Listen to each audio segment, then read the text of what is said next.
Hello. Hello, everybody. How are you? Hello. How are you today? I am Phil. Phil, I am. I am here on stream. What's up? What's up, everybody? How you doing? Welcome to the stream. Today is Thursday. No. Wow. Whoops. We're reliving yesterday again. Today is Friday, the 22nd of January, 2021. I am Phil, and I'm here on the stream, ready, willing, and able to entertain you with fun gameplay and interactivity. How's it going? It's the weekend, guys. It's just starting up. For many of us, that means relaxation and a break from work or school. For some of us, it means it's time to get to work. I used to work weekends, certain jobs that I had, and while everyone else was getting to relax, I had to bust my ass. So I hear you. If that's you, sorry. I know it sucks, but welcome to the weekend regardless. Ladies and gentlemen, before we even begin today, I feel that I should let you guys know something, a public service announcement, very important for all of you to know. It is today that Twitch's new hateful conduct policy, not hateful contact, the hateful contact policy, where, if you beat people up hatefully, you get in trouble. No, the hateful conduct policy goes into effect. That means you better watch what you say. You better watch out. You better not cry. You better not say certain words. I'm telling you why. Because the Twitch police are coming to town and they're going to kick your ass right off the site.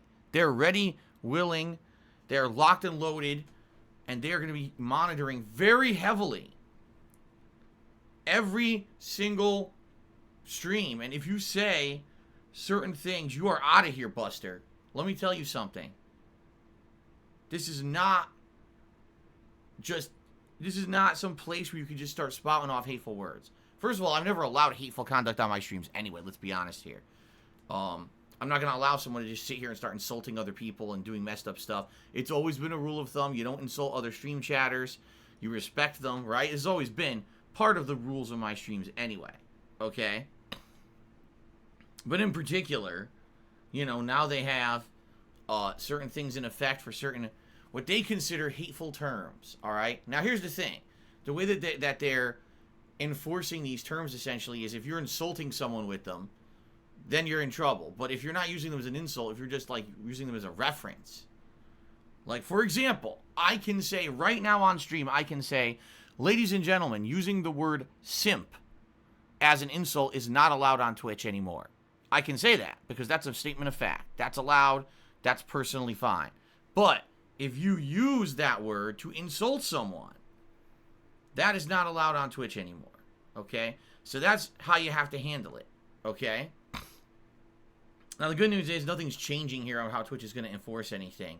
It's going to be the same kind of deal. You get reported, someone comes in and monitors your stream to see what happened, yada, yada, yada. Nothing's changing. It's just I guess they felt that there were certain terms that were being used so widespread that it was spreading toxicity on the site, all right? Now, as you guys know, I don't use these terms. I just don't. The terms that they're saying are bad words, I don't use anyway. So, no worries. I'm not going to get in trouble for saying and doing anything like that because I just don't do it, all right? But I'm just forewarning all of you. Don't think it's funny because you may think, oh, this is a joke, watch this. And you start insulting people, next thing you know, you're banned from the site. And that would be not very cool for you, would it? All right? So just forewarning all of you, all right, that this, this is a new change to Twitch, and you definitely do not want to be affected by it negatively because you were not in the know, you were not educated on the changes as of today. All right? So fair enough. I've given you guys a little bit of a warning here for those who haven't been paying attention to Twitch. All right? All right. Okay. Ladies and gentlemen, welcome to the stream. Let's talk. Let's talk about what we're going to be doing today. So my first gameplay stream, which is right now, is going to be Assassin's Creed Valhalla, continuing on, and we have arrived at a major story point in the game where apparently there's going to be major story developments. That's what I've been told. Everyone's been telling me when you finally get to the Sussex area of the game, this will have tons of story development. So be ready for it. So that's what we're doing today, okay? Now, typically, each area of the game takes about 3 to 4 hours to beat. So we'll see how it goes today. But the good news is, much like Yakuza 7, it looks like we're arriving pretty much near the end game of the game. We've got Sussex. We've got, I forget what the other one was. There's one more part in the northern part of the map and one more part in the southern part of the map called Vinland. And once those are done, that's the entire map. So you would think that then we're going to have the story finale. So we are approaching the end of the game. As long as it's taken, I think at this point the playthrough is around 60 hours long and continuing. We are reaching the end of the game, okay? It will conclude within the next couple of weeks, which is a good thing. We have new stuff coming up to play. We have viewers' choice playthroughs coming up to check out. And, you know, it gets tiresome playing the same games for 3 straight months. Let's be honest here. So, so this is good that we'll be wrapping up Assassin's Creed within the next couple of weeks. Thanks for those who've hung out with me during the playthrough. And, you know, let's see where it goes today. Hopefully, good story developments today. I hope. All right? Later tonight, my late night stream is going to be my weekly Throwback Street Fighter session. At least 2 hours of old school Throwback Street Fighter fun. 6:45 p.m. Pacific time. Always hit or miss. Sometimes it's great. We get great connections. You know, good solid session. And sometimes not so much. But we'll hope for the best. And see how that goes tonight. Okay? Tomorrow, it's Hitman 3 continuing. I only got one session into this game so far, which was Wednesday on release day. Sadly, the servers didn't work, which kind of screwed up. It kind of, you know, messed with the quality of the stream because it held us up from beating the first stage, even though the first stage was outstanding. I actually thought the first stage was a great intro to the game. So I'm looking forward to continuing on with our World of Assassination playthrough tomorrow. All right, tomorrow night it's going to be Immortals Phoenix Rising. A couple hours of chill streaming fun with that on the late stream. And then on Sunday, we are heading into the story endgame and probable conclusion of Yakuza 7. I don't know if we're going to beat it or not. We do still sadly have to do a little bit more grinding for money in order to get the best weapons and armor. But once we get that out of the way, which hopefully will take less than a half an hour, we're going to jump into the final story segment of the game and see what happens. Okay, I don't know how much longer is left in the game. We're going to find out. Sunday night will be Black Ops Cold War multiplayer. And unlike last night, where we had a monkey wrench thrown into the schedule, which we'll talk about in just a minute, it will be a full multiplayer session of Black Ops Cold War. So I hope you'll join me for that Sunday night. And then Monday, continuing on with Assassin's Creed and likely more Immortals. We'll see. Okay? So that's the schedule for the week. Now, coming up, once I beat Yakuza 7, the year-end series are going to begin, which is the best games of 2020, most disappointing games of 2020. Those are likely going to be on late streams, if not one late stream to just do both. Finally, in addition to that, coming up is the retrospective event. You guys are currently nominating your favorite moments from my 12 years as a content creator for us to review and watch back together during the retrospective event. Please continue to do that by typing !retrospective into the stream chat. All right, that'll bring up the link that you can do that, and I hope that you will do that. All right. So that's coming up near the end of the month or early February, one or the other, depending on how time permits here. Once Yakuza 7 concludes, likely I'll be starting up my Divinity Original Sin 2 playthrough, which is a playthrough that's been a viewer's choice deal since middle of last year, but because there have been so many RPG playthroughs going on, I haven't been able to play it yet, but we will be doing it once Yakuza 7 concludes. And once the retrospective is set in stone on when it's going to take place and everything, then you guys are going to be able to start nominating games for the next Viewer's Choice event, which is likely going to take place sometime in February. Because February, I took a look at the game release schedule. I was shockingly appalled. There's like one game all of February. Seriously. It's like a dead-ass month. So we're going to be doing Viewer's Choice stuff, okay? So that's roughly what's going on around here on the streams. Hope you guys will chill with me every day and hang out and have some good time with the variety streams that I put out here. I do have some game news to talk about today. I'm debating, should I cover it now or after? All right, how about this? Let's do an abbreviated segment of the plugs. Ladies and gentlemen, I'm an independent content creator. What that means is I don't get paid by anyone except you guys to do what I do. No sponsorships, no exclusive contracts to stream anywhere. It's all about you guys loving what I do and me being independent and being able to say and do whatever I want on my streams and being honest with you every day.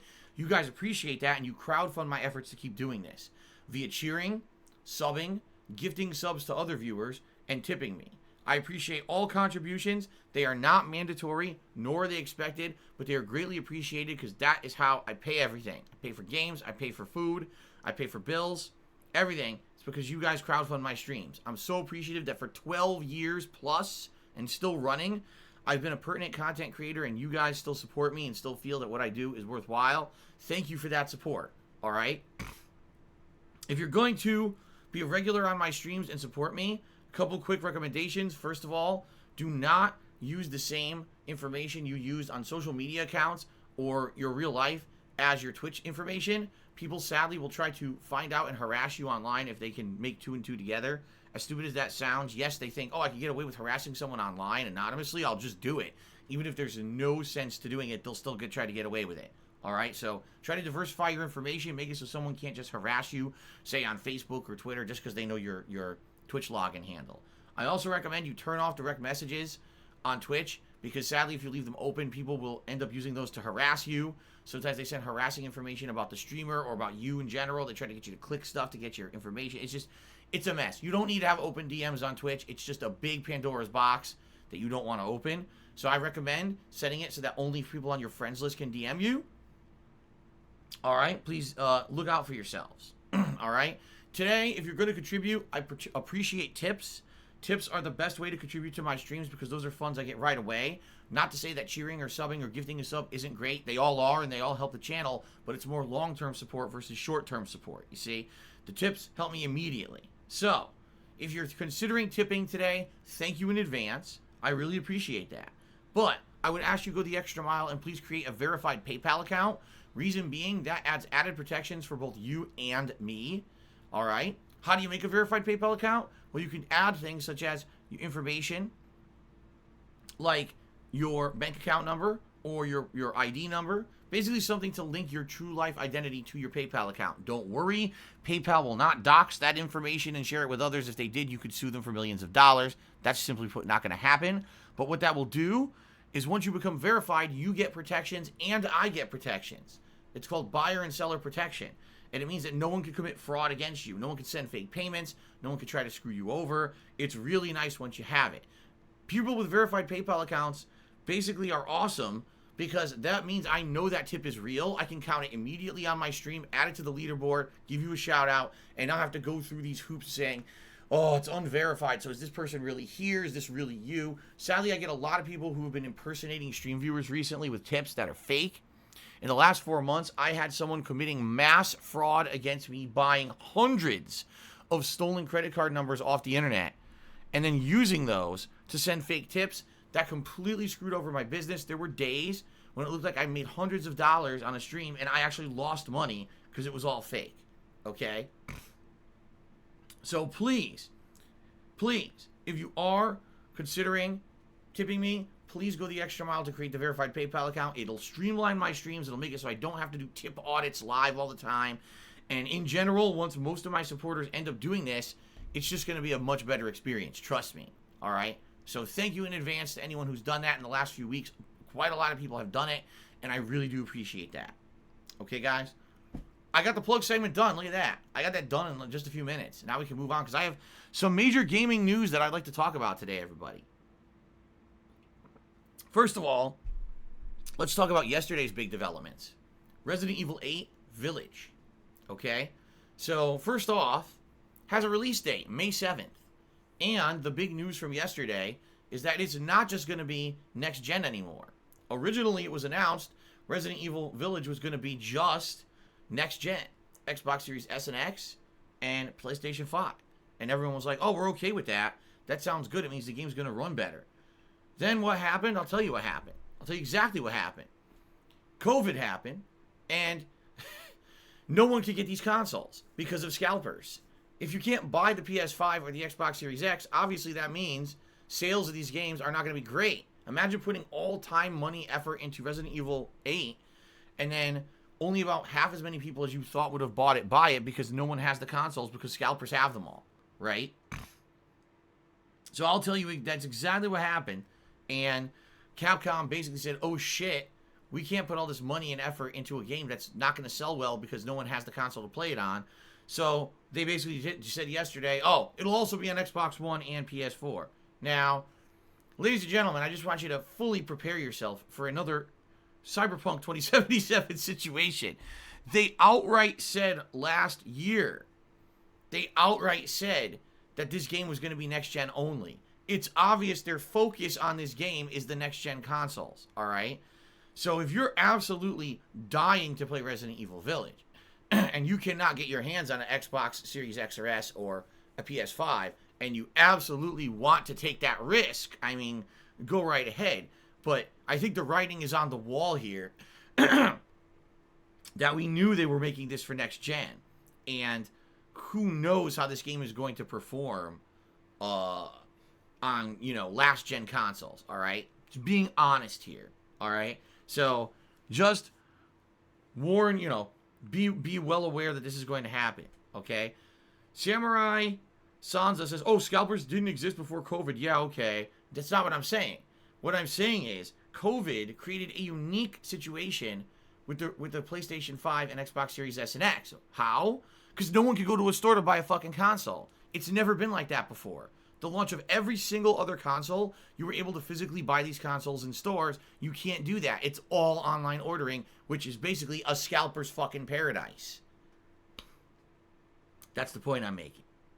Okay. So anyway, in regards to Resident Evil Village, yesterday they dropped a surprise demo, all right, on PlayStation 5 only, which led some people to wondering why only PlayStation 5 if the game's going to be on all these consoles. I don't know. Was it a Sony exclusivity agreement? Maybe, and I'm just hypothesizing here, maybe that's the only console they could get the demo to run well on. Think about that. Maybe they actually tried it on other consoles and it just didn't run well. And they said, well, let's just release it on the console that looks the best to promote the game the best, right? I'm just saying, okay? So anyway, I played it. And what was it? Well, first of all, if you want to see the playthrough I did of it, the video is live on DSPGaming. I played it last night on the late stream. That's what made my stream get kind of delayed and had less gameplay of Black Ops Cold War. Okay? What happened in it and what are my thoughts? Alright. First of all, graphics are outstanding. Alright? At least on PS5, when I played it, it looked amazing. The lighting in particular, super creepy. I mean, it seriously looks like a super high-end PC game, right? It does. The lighting and everything is just crazy. First, you're in this dungeon that looks like an old-school dungeon with very, very creepy lighting and everything. So, sound effects going around you. Something's hunting you. Then, you crawl through these corridors into a mansion. And the mansion itself, I mean, the detail is outstanding. Again, the lighting in particular, I really enjoyed. And if anything, this is showing us, damn, these games are going to look almost photorealistic. You're walking through it, you're like, damn, this really feels like you're walking through a creepy-ass mansion. Pretty cool. All right. Now, as for the gameplay, I don't think that the actual demo is reminiscent of the gameplay of what the actual game is going to be. There's no weapons. You can't defend yourself at all. All you can do is crouch and run. That's it. You can't even jump. Just crouch and run. So, incredibly basic. Basically, I feel it was meant more to be a showcase of what they were going to do with Resident Evil Village, rather than actually showing gameplay. They just wanted to show you, here's visually what the game will look like, and here's an idea of the vibe we're going for. Okay? And if that's the case, I think they succeeded. Although, admittedly, I'm confused. Because if you didn't see the demo yet, a few spoilers here. Alright? So if you don't want to hear about the demo, you're going to watch it later, play it yourself later. Very small amount of spoilers. I'm going to talk about it for a minute or two here. Alright?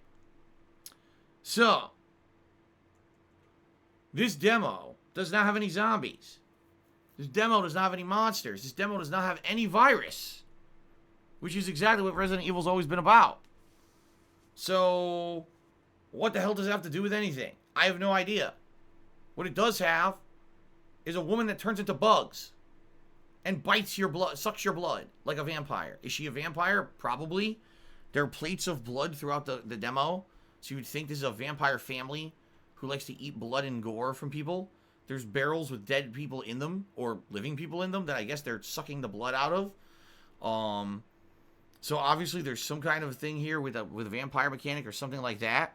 But it doesn't really make sense at all. Like, it has nothing to do with Resident Evil at all. And then at the end of the demo, another woman comes out, and her hand turns into knives, and she stabs you, and that's the end of the demo. It's like, the fuck is that? Obviously, it's like some kind of transformation mechanic, like we've been seeing with the virus. Maybe they are infected with the virus? I have no idea. It doesn't make any sense. They didn't try to make sense of it. They were just like, let's just throw something creepy-ass into the game to make you kind of be weirded out. But it doesn't make any sense in any of the lore of Resident Evil yet. Now, maybe it will. What I'm hypothesizing is thus, okay? These characters may be in Resident Evil Village, but I get the feeling this location, this mansion, is not going to be an area you play in anywhere, like in the early part of the game at all. If anything, maybe this will be an area that's like interjected later into the game, and when there's further explanation of what the hell is going on, because this makes absolutely zero sense without as out of context as it is right now. It's just like, well, we never seen vampires in Resident Evil. We never seen people turn into swarms of bugs. So I don't know what the fuck's going on. Okay, I just have no idea. All right, so I guess that's that. That's all I really have to say about it. Was I creeped out? Yes. I was impressed by the graphics, and I was creeped out. But I have no idea what the fuck the game is right now. I have no clue. So, at least it was a good visual showcase, which is what they were going for, but I don't think it really did much to promote the game, because I don't know what the fuck the game is. Okay? Alright. So there you go. Now, the other let's try that again. The other big piece of gaming news today that everyone's ranting and raving about. This morning it was announced by Microsoft that Halo Infinite is canceled. I'm just kidding. That didn't happen. No, what actually happened is Microsoft announced this morning that they are dramatically increasing the price of an Xbox Live Gold subscription. Dramatically increasing, as in doubling the fucking price for no reason. Okay? Now, let's talk a little bit. Xbox Live Gold is the subscription service you pay for to play games online on Microsoft consoles. That's Xbox 360, Xbox One, and the variations of the Xbox Series S and X. Alright? You need to have an Xbox Live Gold subscription in order to play their games online. It's not free. It's always been like that ever since Xbox 360. You needed a subscription. Now, it was funny because I remember back in the day when it was the big 360 versus PS3 wars, and everyone always argued, oh, see, Sony's better because Sony's online service is free. Well, Microsoft charges you for it. But back then, okay, I'm going to emphasize back then, we're talking, 8 to 10 years ago, the online services, in my opinion, were not equivalent. I had games for both consoles that were multiplayer. It seemed like the multiplayer experience on Xbox 360 always was better. It was always smoother. You didn't have as much downtime. While PlayStation Network would go down a lot, Xbox Live wouldn't go down nearly as much. And in reality, the quality of things like voice chat over Xbox Live were way better. They didn't use Bluetooth and shit back then on Xbox Live, and so you would do these communications, you could actually understand what people were fucking saying. Didn't sound like someone was in the bottom of a can of beans when they were trying to talk to you. Okay? Now, ultimately, when PlayStation 4 came out, this all became a moot point because then Sony started charging for their online service too. So it didn't even matter anymore. The whole war of Xbox versus Sony, pay versus free, it didn't matter. And they were equivalent pricing and everything. So it wasn't like there was any big difference between the two. Everyone just kind of shrugged and said, all right, I guess it was inevitable. You were going to have to pay for online connectivity and service. Okay? Well, as we all know, in the last year or so, Microsoft has 100% made it their business strategy to push Game Pass. All right? And one of the big things with Game Pass is they have an option called Game Pass Ultimate. Game Pass Ultimate not only includes an Xbox Live subscription automatically, so you have it already, you can play all the games online, but also access to a ridiculous amount of games. Any games under the Microsoft IPs, the Microsoft Studios, are usually included. And also on top of that, there is an incredible amount of games from partnerships through companies now like EA and others, where they just make these available through Game Pass, so you don't have to buy the games. You just get them if you have this Game Pass subscription. All right? Microsoft is banking on this strategy. They more are leaning towards, we don't even care if you buy games outright, just get Game Pass. That's what we want. All right? Now, Game Pass has been more expensive than Xbox Live Gold. All right? For Xbox Live Gold, a year subscription was $60. U.S. denomination, I should specify. 6 months, I think, was like $35. And then you could do monthly for like 10 or 20. I think it was like 20, which is a ripoff. No one should be doing that at all.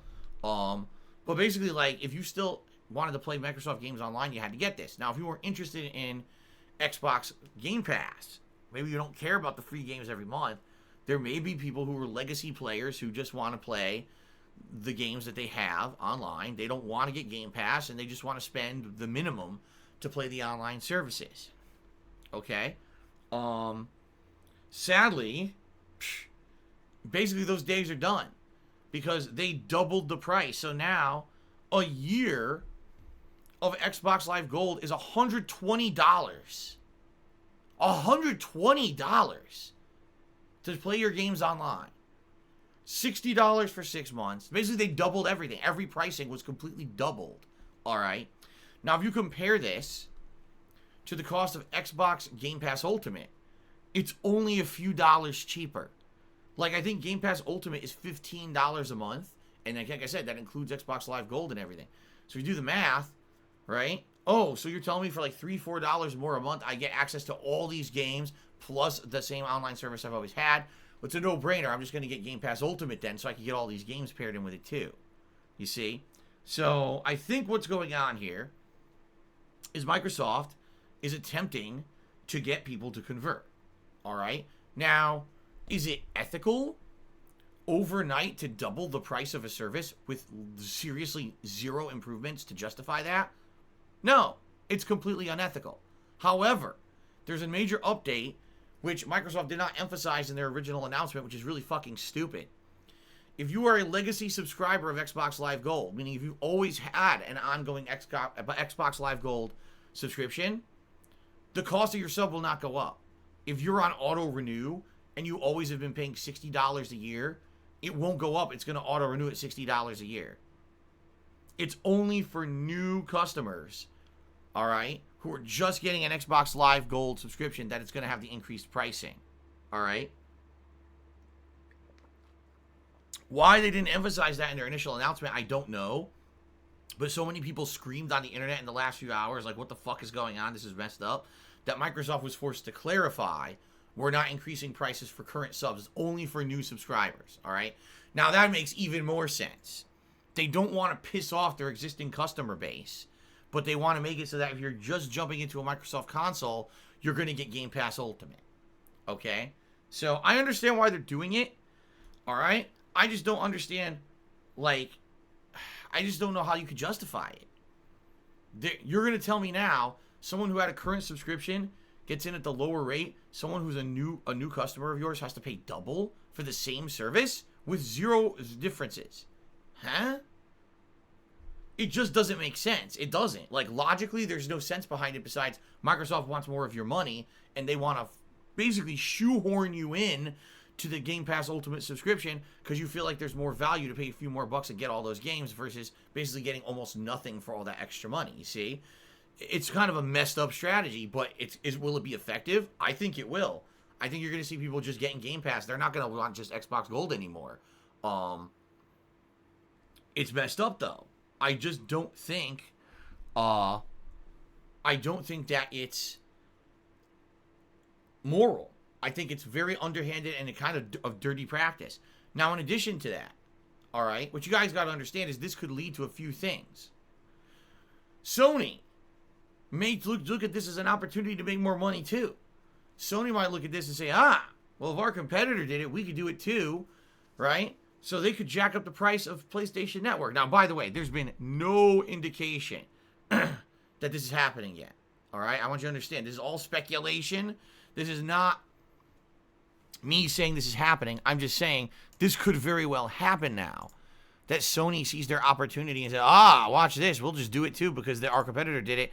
No one can complain, so let's go ahead and do it too. I hope it doesn't happen because I don't want to pay more money for, my PlayStation Network sub. What the fuck?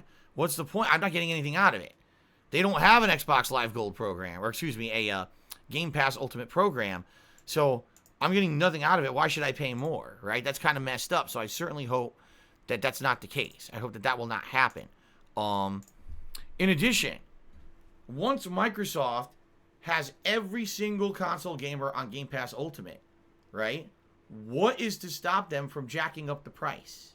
Once you're reliant now on Game Pass Ultimate to get all your Microsoft content and to get your online connectivity for the games, what is to stop them from raising the price? And a perfect example here, Netflix. Netflix started off with reasonable pricing. And then every fucking year, without a doubt, they raise the price of the service. And they're, we're doing this and that, and we have more shows. Like, yeah, but no one's watching them. Okay, we're producing all this new original content. That's great, Netflix. But if people were actually asked, would we prefer less original content for a cheaper price? Likely they'd say, we just want the cheaper price. We don't care that you may put out 2 other new shows this year with your $2 increase to the service. You see? So what it is these subscription-based services, these business savvy people, right? We're going to get everyone on it. We're going to get everyone used to doing it. It's not going to be a per transactional deal anymore. Instead, it's going to be this ongoing, you're just used to paying a flat amount a month, so we get that money no matter what. And then when they're least expecting it, we jack up the price by $2. Then we jack up the price by another $2. And within 5 years, right, we're raking in dough from millions of people who basically subscribed and just were unbeknownst to them, look what we've done. Sad that's what happens, but that's exactly what happened with all these on-demand video services. And what's to stop this from happening with Game Pass Ultimate? So I guess we're going to have to see what happens here. But it's not a good sign. I'm being honest here. Game Pass Ultimate, it's such a great value. And over time, this is so much better than buying each game per diem, or we want to say each per game. I have to pay $60 or whatever, $70. I mean, yeah, at face value, it looks good, but you have to understand that this could lead to the slippery slope. And these are business people. These are they may be gamers, but let's face it, they're business people. Their job is to make money. Their job is to milk you for every penny they can get out of you. That's their job. They literally get paid. They get bonuses. They get performance evaluated on milking money out of the customer base. So understand that when you jump into Game Pass Ultimate, you are taking that first step into an ongoing subscription-based relationship that now puts the power in the hands of Microsoft. And we have to see what happens. Maybe they'll do the right thing. Maybe they won't. This is a first for Microsoft, right? All I can tell you is, overnight, when they say they're doubling the price of Xbox Live Gold for no reason at all, that is the first bad sign. Seriously. So I guess we'll see what happens, but obviously, we'll have to see. We'll just have to see. I don't know what else to say. Okay? But that's what's going on in gaming news right now. Outside of that, there's not much else going on. A lot of politics shit that I don't want to talk about. Thank God. I'm so happy I don't have to talk about politics anymore. This is exciting. It's a new day. Yes, it is. It's a new day where politics don't have to be shoved down our throat on a daily basis anymore. I just don't give 2 fucks about any of it. I can sit here and enjoy games with you guys every day, and I have to hear about all the bullshit going on in the world because, this is the place where you can escape from it, and I'm very happy about that. Very nice.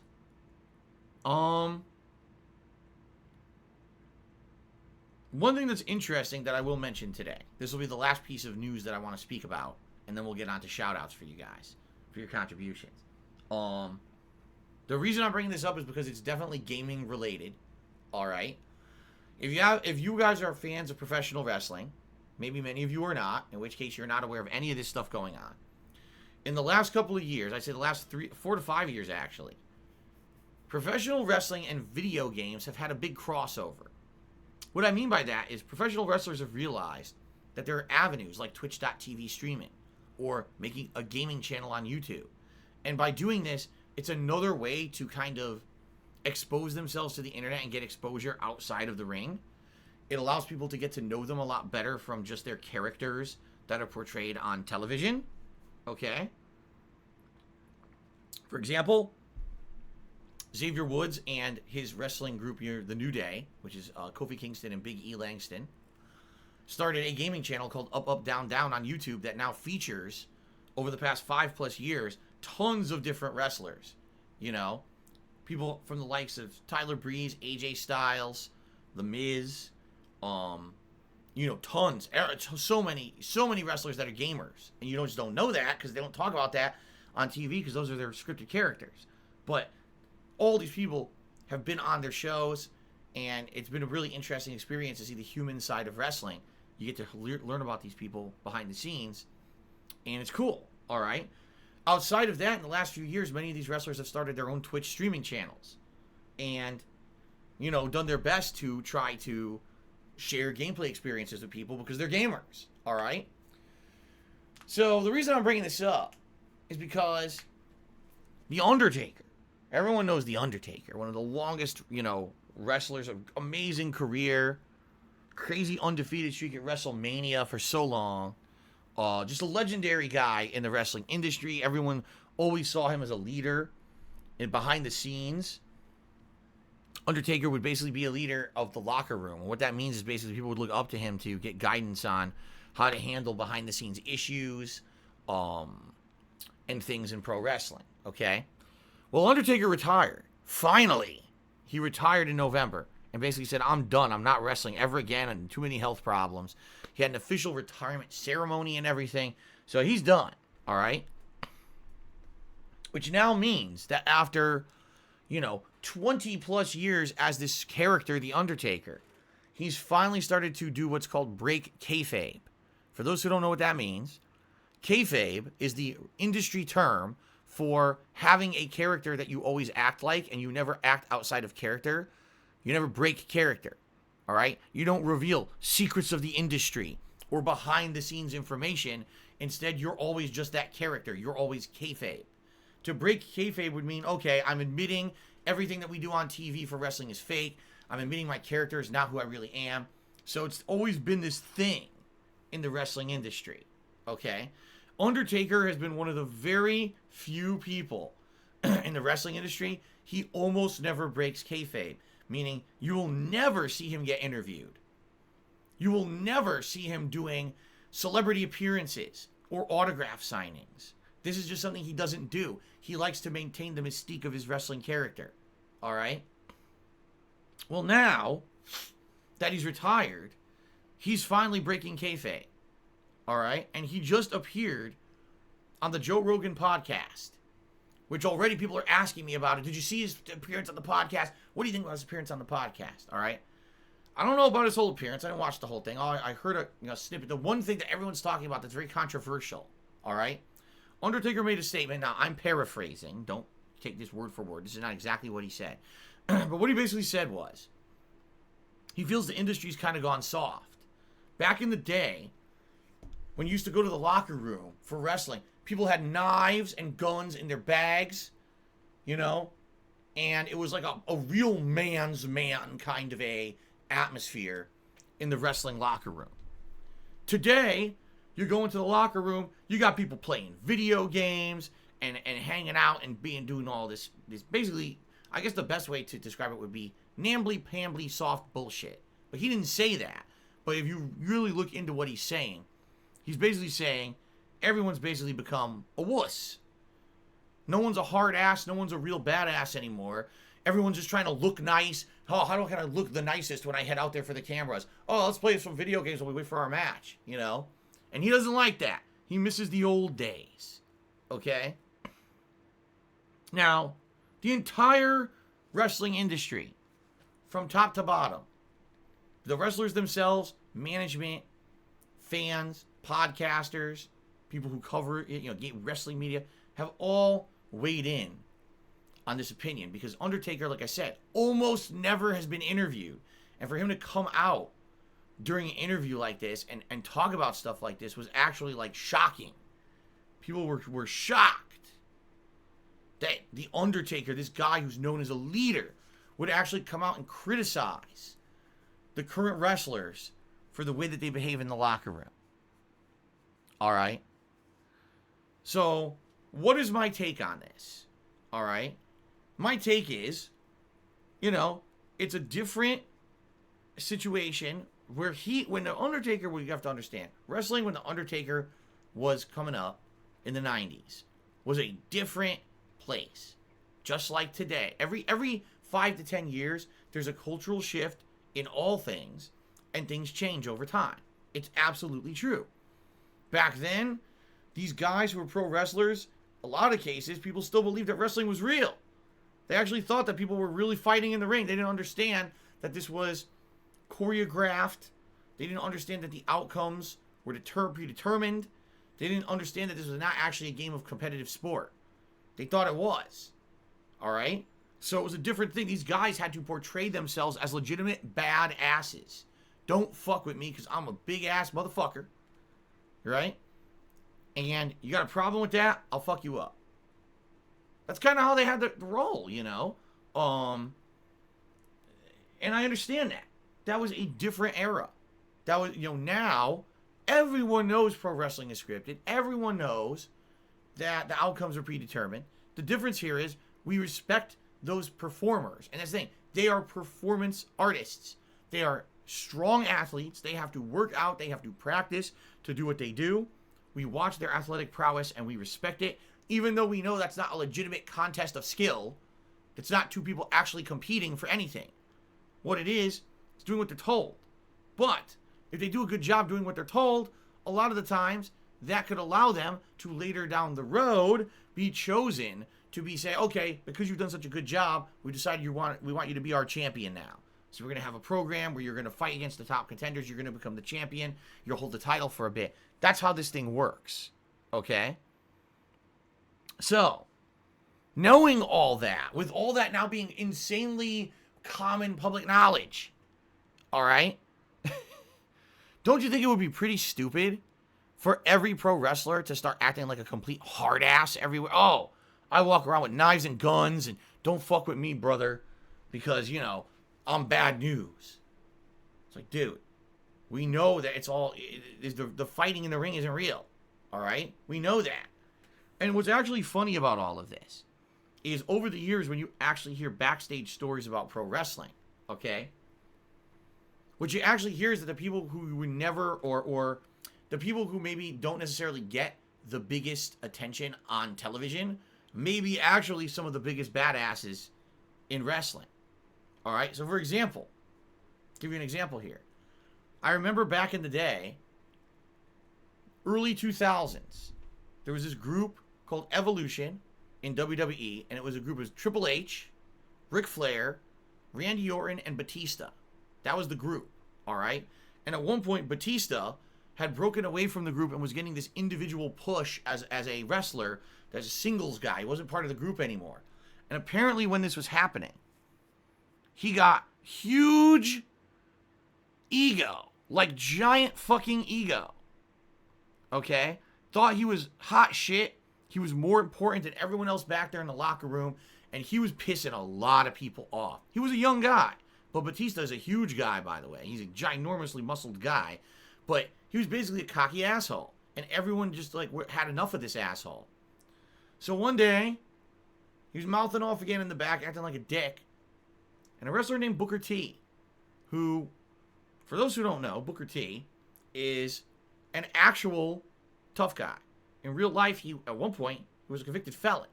He went to jail for, I believe it was robbery. I'm not 100% sure. But, you know, he had a criminal past. He reformed, became an incredibly nice guy, and is actually one of the best pro wrestlers in the industry, in my opinion. All right? Well, he rubbed Booker T the wrong way, and Booker T beat the living shit out of him. Because Booker T is not some faker, a poser. He said, I'm not going to put up with this fucking kid. And he literally, like, apparently beat him so bad that when Batista went out for his match that night, he had a giant black eye, and there was nothing you could do. Like, how are you going to hide that? He beat the shit out of him, okay?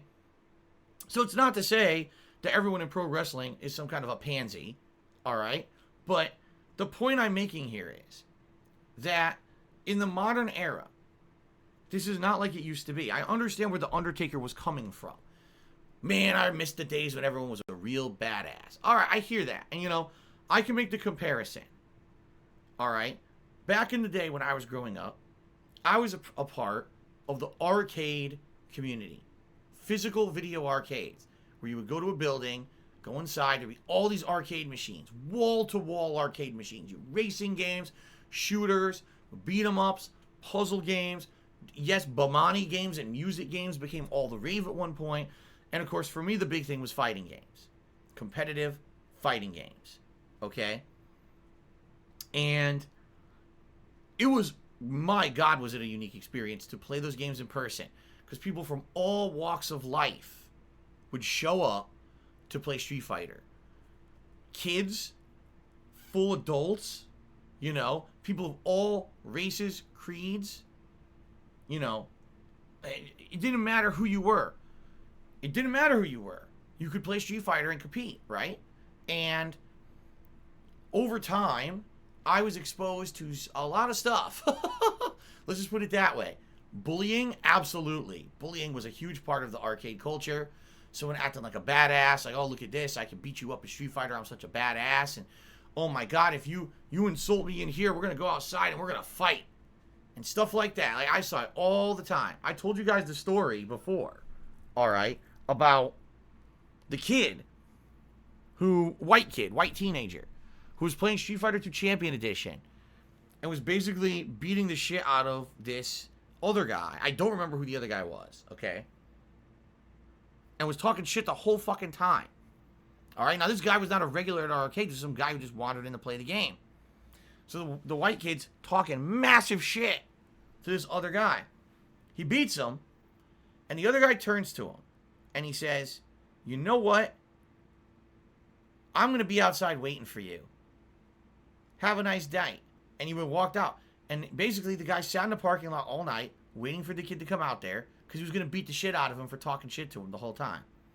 The kid got so scared of getting his ass beat by this guy, he went into the bathroom, he locked the door.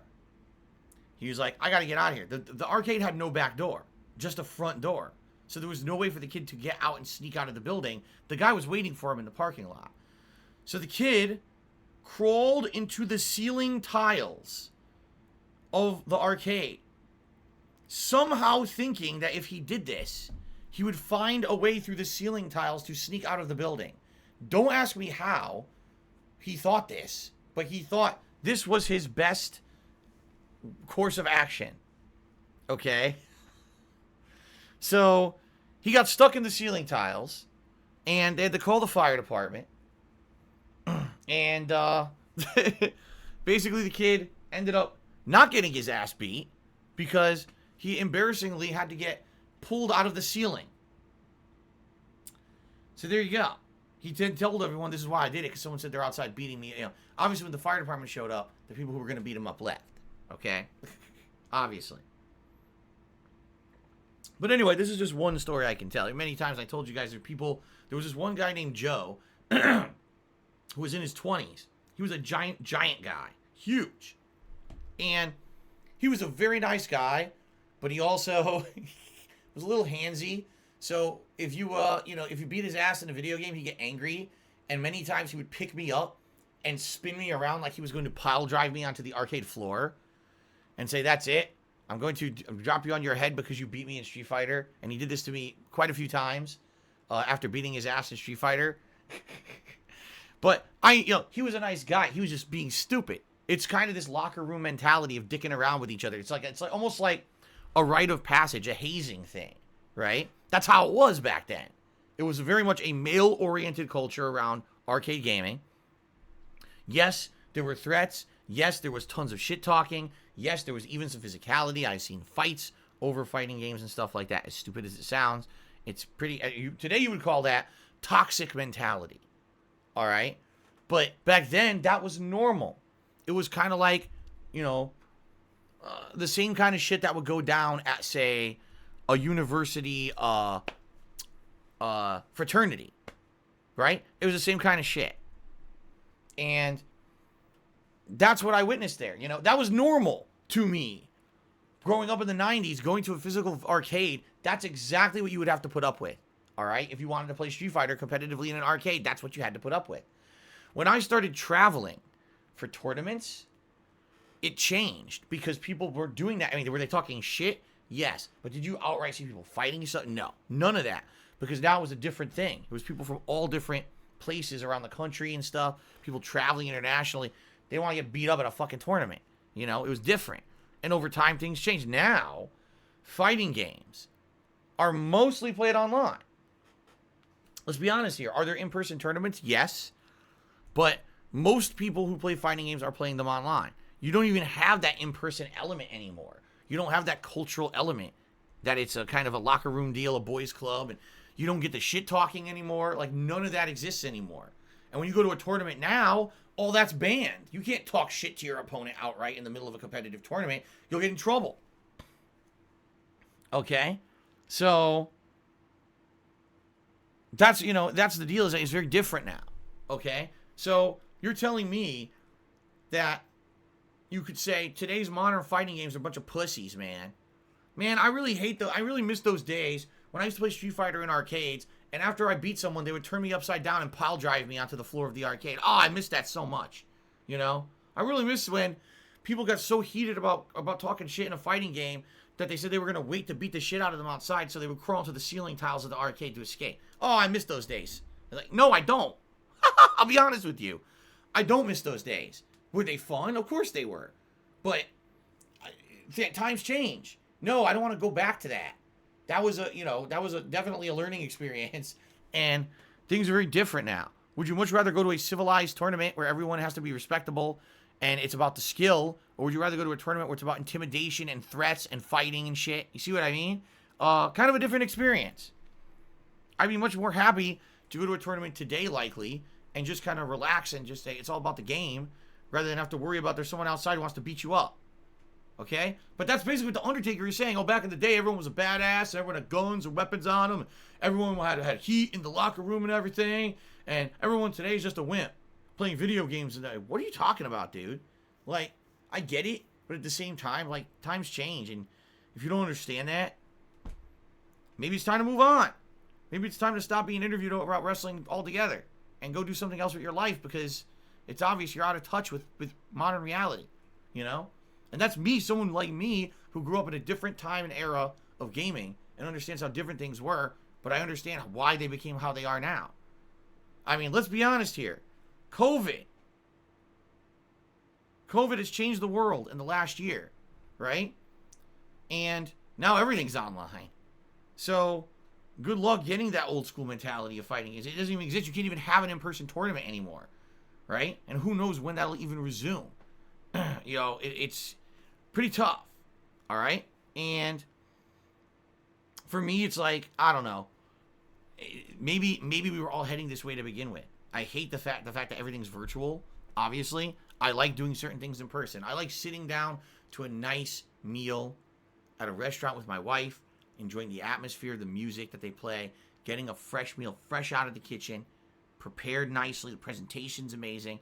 Today you can order the same food and it comes delivery and it's completely different, right? But for me, I don't know. I think that things change over time and you just have to kind of accept them, right? I don't like the fact that I got to get all my food delivery when I have my day off, but I accept it. I don't sit here and scream about the old days. Maybe one day we'll get back to that and we'll be able to experience that again, but I'm not going to sit here and complain. It's just like sour grapes about, it's not how you used to like it back in your heyday. Back in my heyday, things were a different way, and that's how, but I don't care about my heyday. I care about today. I care about, I live in the now, and I want to live in the future. Right now, I told you guys, my life's so good. Right now, I love my life. My wife and I have a great life together. Streams I put out, I really enjoy doing. Everything's good. I don't want to go back to the fucking arcade days, the archaic days of the past. Does that mean that If that's the case, if you're dwelling on the past, you're like, man, I wish I could go back to how it was. Sounds to me like your life today, you just don't like it, right?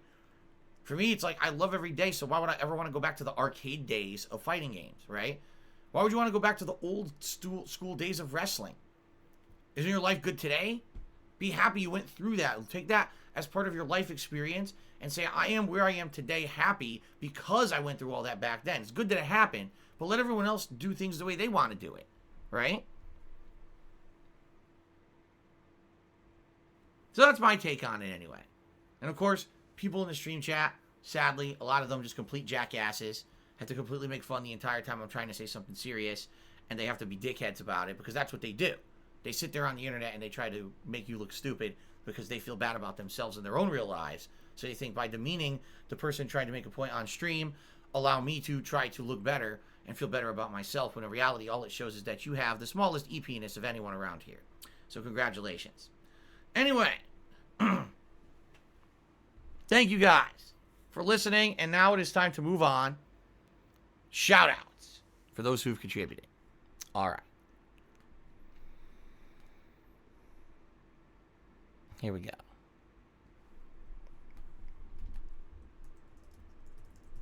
And goodbye, Bernie Lomax. Don't ask to come back.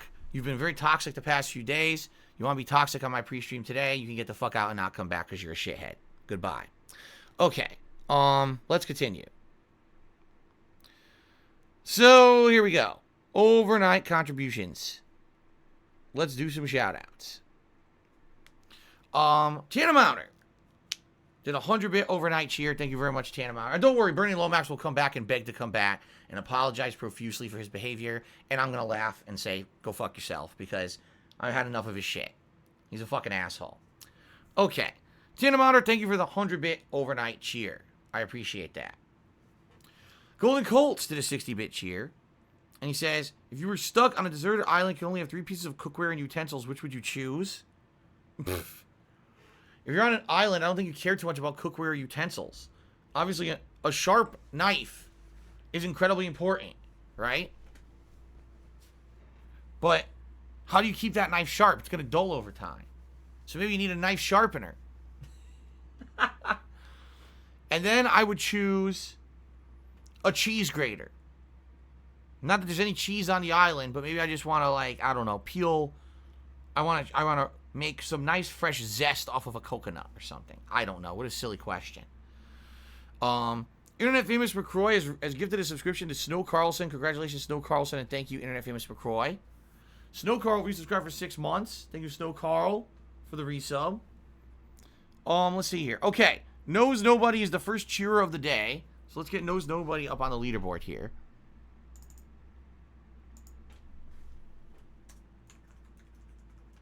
$100 bits.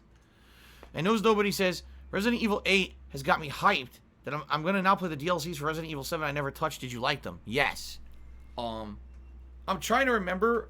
I know I played one of them. We played a family member who wasn't actually in the main game.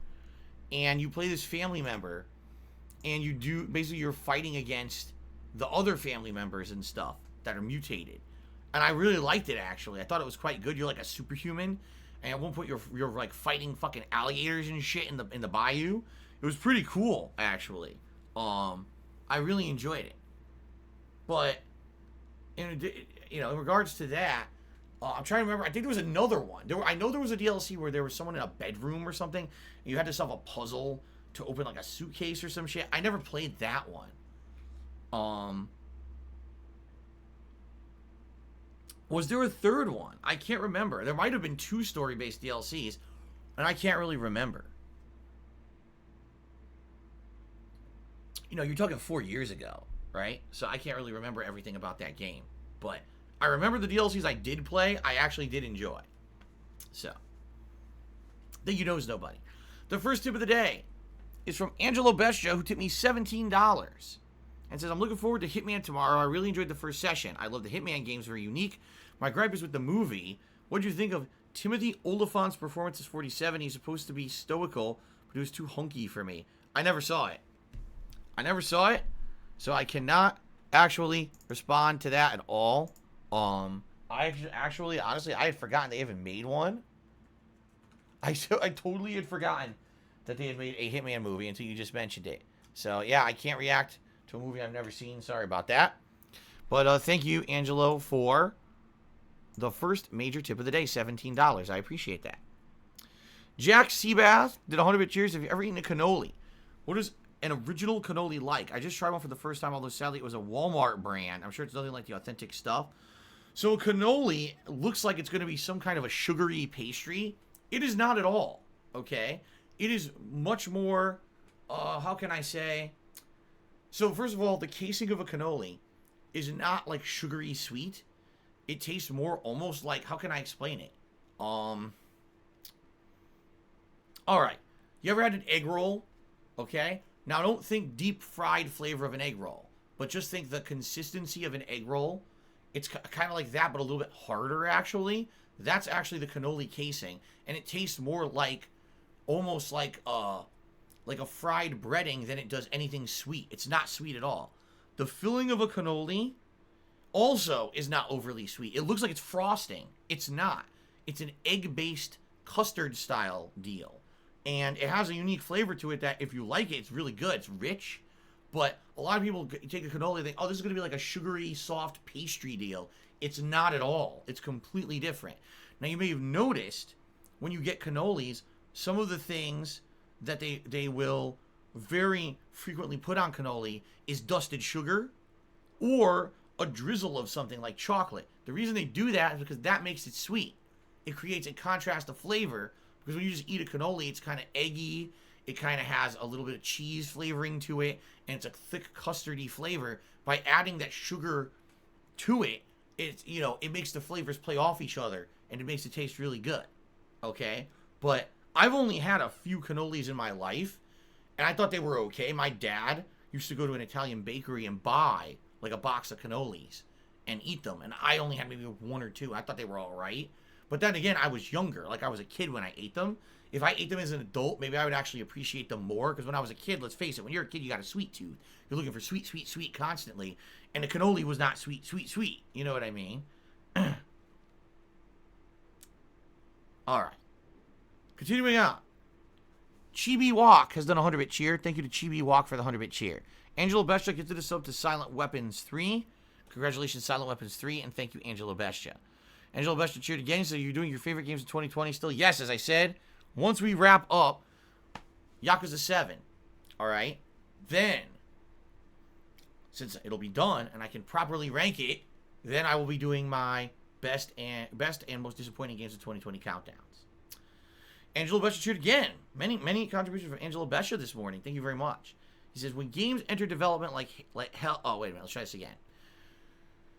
When games enter development hell, like Halo Infinite, it's usually going to be a bad product at the end. Ugh, sorry. Anyway, with Microsoft increasing sub prices and their online library being their main focus, hence why they have almost 0 games at launch. No, they do have 0 games at launch. Let's be honest here. They had 0 games at launch. They were all existing games, nothing new. It makes me think, what the hell went wrong here? Who approved these decisions? It seems poorly thought out. And like Microsoft doesn't know what the fuck they're doing. They're almost chaperoning their customers to Sony at this point. My opinion is that Microsoft was not ready for the next console generation. They weren't. They thought they were going to be. They thought they would have a significant amount of games ready, and then basically, nope, they did not. And if they could have, they would have delayed it. They would have delayed the Xbox Series S and X because there's nothing for them. But Sony played their hand. And Sony was ready. Sony had all these great games available for launch. And, Miles Morales, Demon's Souls, and of course the next-gen ports of current-gen games. Like, take a look at Assassin's Creed Valhalla on PS4 versus PS5. It's like night and day. Like, it runs so much better on PS5 at full 60 frames. It's just a much better game, okay? And so Sony, playing their hand, Microsoft had to react. So we're going to say, well, we're not really ready. We don't have any games for our console. So, oh well, we're just going to wait till like 2021. No, they had to immediately start selling their console too, even though they have nothing for it. And the thing is, the demand is there for the console. But I don't know necessarily how much money Microsoft is making as a result of those console sales because there's no games for it. Maybe Game Pass is enough for them. If every single person who bought an Xbox Series S and X then jumped immediately on Game Pass, maybe they're making big money. Maybe they're not. I don't know. I don't know what to tell you. But I really feel that Sony was ready to launch their console. Microsoft was not, and Microsoft had their hand forced because they didn't want to seem like they were running behind. That's my take. Golden Colts Charity says, why can't you get an ice-crowave that can freeze food in 1 or 2 minutes with liquid nitrogen the way a microwave heats up food? I don't know. I don't know the ins and outs of science. I couldn't answer that for you, Golden Colts. You'd have to talk to like a scientist or something about that. Angelo Bester cheered again. So I love my 360 back in the day, but I switched to PS4, which I still use every day. Over the years, it feels like Xbox is slowly becoming more and more for casual FPS gamers. I wonder if Sony and Microsoft will end up targeting different demographics in the future. Possibly. It really depends, I think, on how these game studios do. For example, Sony has certain game studios under their wing that pump out a certain kind of game, and now Microsoft has just bought up a bunch of game studios that pumps out a certain kind of game. Will it end up being that you go to the PlayStation 5 for this kind of game, but you go for Xbox for this kind of game? Maybe. It definitely may happen, okay? I guess we shall have to see. All right. Jad F has cheers as an example. I paid 3 months times 15 euros for Ubisoft Plus for a total of 45 euros to play through Watch Dogs Legion, Assassin's Creed Valhalla, and Immortals Phoenix Rising. Each of those games would have cost me 60 euros. It's very worth it to have one of these subscription-based services like Game Pass and EA Play. That's a great example. There was a lot of Ubisoft games that came out in a short period of time. And if you played through all 3 of them, and you just did the subscription-based service, for the cost of 1, you play 3. It benefits the consumer in that regard, right? Still, the Shadows cheered. He said, I was wondering, I was on your Teespring store. I saw you took down Project 7 shirts. What gives? There were never Project 7 shirts on the Teespring store, ever. Never. They don't exist, and those shirts don't exist anymore. They're long gone, those shirts. I haven't done anything with them in a good 4+ years. Actually, 5+ years, now that I'm thinking about it. So, they were never there. Amazing GT, subscribe to the channel for 31 months. And what's up, Phil? How are you? I'm doing good. Thank you, Amazing GT, for asking. Looking forward to another fun, full day of gameplay streaming here with you guys. CM Fool is here and has tipped me $4.20 to ask the following question. He says, I have time to sleep on this. What if one virus, like the T virus, turns them into vampires? 3 months later, they get infected with another virus, the G virus, and they become a bug. 4 months later, the next virus, what do you think? I think that's stupid. I'm just being honest. I don't think your idea is stupid. I just think the whole idea that there's vampires in Resident Evil now is stupid. I'm being honest. Like, why not just throw in fucking the Mummy? And, when is the fucking creature from the Black Lagoon going to come out of the toilet?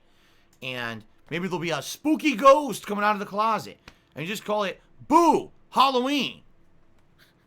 Alright, I stole that completely from the Angry Video Game Nerd. But the point I'm making is, it sure seems like they're going through all the horror tropes at this point. Right? So, I don't know what's going to happen. Thank you for the tip. Snow Carl cheered and says, I absolutely loved your arcade throwback stories. Could you tell 1 or 2 more for me? No. Jad F cheered. He says, show us where Big Joe touched you. No. Angelo Bestia cheered. He says, Real Baby Driver says the following, I assume, about Assassin's Creed Valhalla. I've been trying to tell you for months, go to the Longhouse and ring the bell to get your feast buff. It boosts armor, range attack, and health for 3 hours game time. Yeah, and I always forget. I literally always forget. And by the way, my wife is always also playing through the game, and she has not used the feast buff once. It's just such a stupid thing. It's never been in the game before. It's not even emphasized in the game to do. How do you remember to fucking do it? Right? I've never done it. I almost guarantee you, if you polled the vast majority of people who played Assassin's Creed Valhalla, more people than not have not ever used the feast buff. I guarantee it. I guarantee it.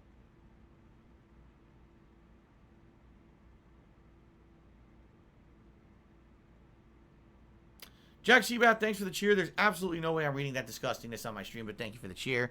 Internet famous McCroy took me $1.30 and said a takeaway from all this: if we were in Connecticut, half stream chat will be sent into the ceiling tiles. That's correct. That's absolutely correct. They couldn't handle arcade culture. The sissy snowflakes of the current day internet? Hell no. Wig Jr. has resubscribed for 4 months. Thank you, Wig Jr., for the resub. I appreciate that. Snow Carl has cheered. He says, thank you so much for the gifted sub. I'm very thankful for the generosity of the DSP community. Well, I don't know who gifted you the sub, but congrats. Jay Breezy has cheered. He says, Phil, I'm playing Final Fantasy XIV, and I love it. Currently, I have 109 hours in the game. Wondering if you'll ever play an MMO. This is the first time I've ever played one seriously. Yes. The first MMO I ever played was EverQuest. Back in the late 90s on PC. Then, I tried to play EverQuest 2, and the game was a piece of shit, ran poorly, and was garbage, so I never played it. The next MMO I played was World of Warcraft. I played it twice. I played it first at launch for about probably 3 to 4 months, pretty hardcore. Got pretty decently far in it. I was a Tauren. And then after that, I came back later, and I played it years later when I had my job at Best Buy. My coworkers were playing it and wanted me to join, so I did. I joined them. And it was fun. And then I never played it ever again until, of course, during my tenure here as an internet content creator. Twice I tried to play it. The first time, due to internet trolling, I couldn't even get out of the starter area, so I ended up having to turn off the stream and play it offline. And it was fun, but without an audience, it's kind of a missed opportunity, right? Then I tried to do it again years later, and I did for about an hour and a half during a marathon, and people followed me around trolling me constantly to the point where it just wasn't worth ever playing again. So I will likely never play World of Warcraft ever again. Now, I also played another one called City of Heroes. That's probably the one I played the most of. I played it for the greater part of a year, actually. And I actually really enjoyed it, to the point that when they did their expansion, City of Villains, I played it again and became a villain. I really liked that game. I had a few friends who I played it with and did co-op with and stuff over some time, and it was a good time. But that game hasn't existed in a very long time. So, how on earth do I say this name? Snoozy Biku? So Snoozy Biku did a 255-bit cheer asking one of my top 3 favorite comedy movies of all time. In no particular order, I would say Ghostbusters, National Lampoon's Christmas Vacation,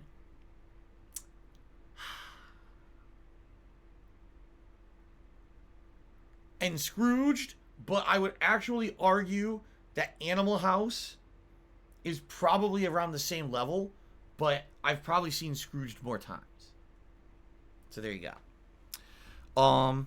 Salvage 2-Day did a 1,000-bit cheer. That is the biggest cheer of the day. Let's go ahead and get Savage 2-Day up here on the leaderboard.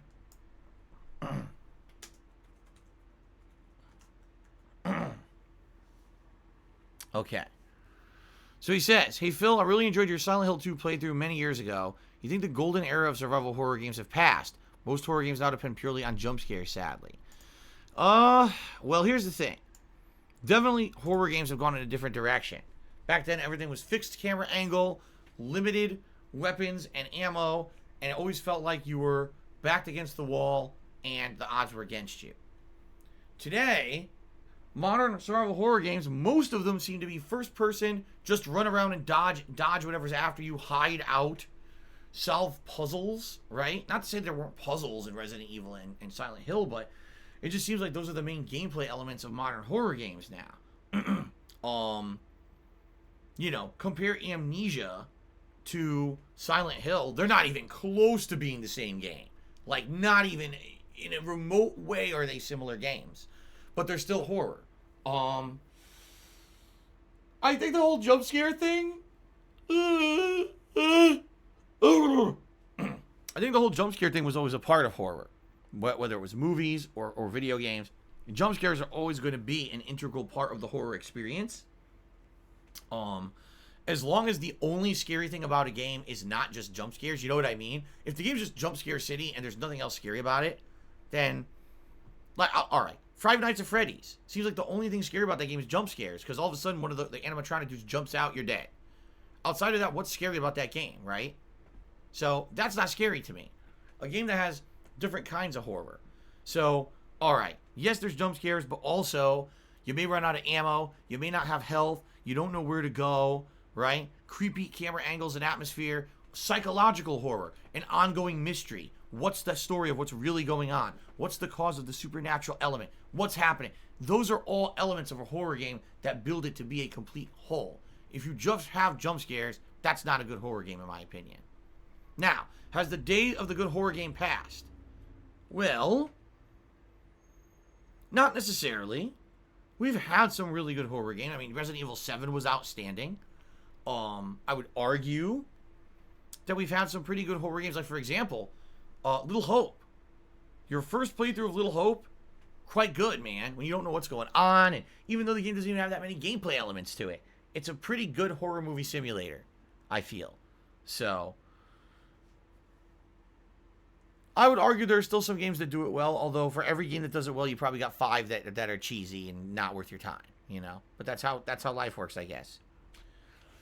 All right, Rob on Wheels also was here and did a 1,000-bit cheer. Thank you, Rob on Wheels. Just how you doing? Are you okay, dude? Looking forward to chilling with you tonight. Sounds good, man. Yeah, chilling with Assassin's Creed, and apparently we're gonna have major story developments today, so we shall see.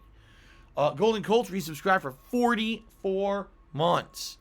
Thank you, Golden Colts, for the very long-standing support. You're almost at 4 years of support, sir. So thank you for that. Local Nomad did a 100-bit cheer. He said, did you ever play First Encounter Assault Recon, a.k.a. Fear, back in 2005? I did not play it when it was a new release. I purchased a graphics card for a computer that I had built, and it came with it for free. And so I played it, arguably, I want to say for about an hour to 2 hours, just at the first parts when Alma was starting to come out, and she would, you know, start killing people with her supernatural powers, and it was very creepy. You didn't know who she was and stuff. That was where basically the extent of what I played of it. I never went further. But later on, one of the earlier full playthroughs that I did of horror for YouTube was Fear 2, which was fucking, what a weird-ass game. Seriously. So, yeah, that was a pretty interesting playthrough. And you can watch that, I believe, on my original channel, Darkside Phil, on YouTube right now. Oh, let's see here. The Man of Orange tipped me $1.30. Said, do you think game development will advance technologically and become too expensive for consumers relative to supply and demand? No. What's the point? What's the point of developing a game no one can buy? Then you failed because you can't sell the game to a consumer who can afford it, and your business model will fail. So, no, I don't think so. All right. It's time for shout-outs for the top cheerers of the week so far. Crap, I misclicked. Thank you to the following people who are the top cheers of the week. In 10th place, we got Tendies and Juice. In 9th place, Retro Jam. 8th place, Ninstar Rune. 7th place, Sir Spartan King. 6th place, TVSCD. 5th place, Shirtless Mofo. 4th place, Ripley Atomic. 3rd place, Lycifer Soul. 2nd place, Rob on Wheels. And in 1st place, Savage Today. Thank you guys very much for the cheers this week. Also, thank you to those who have gifted subscriptions to the channel this week, including Angela Bestia, Internet Famous McCroy, and Orcs or Dork 7, who each gifted a single sub so far. Nathan Tools, Cashmere Goat, and Diocletian have each gifted 2 subscriptions so far. And in 1st place, at TVSCD, who has gifted 5 subs to the channel so far this week. All right, my friends, it's time for our break. Let's take a break. When I come back from break, it'll be Assassin's Creed Valhalla, major story developments today. Some chill streaming fun for you. Thanks for a good pre-stream, and I will see you after the break. Woo! Okay, I'll be right back.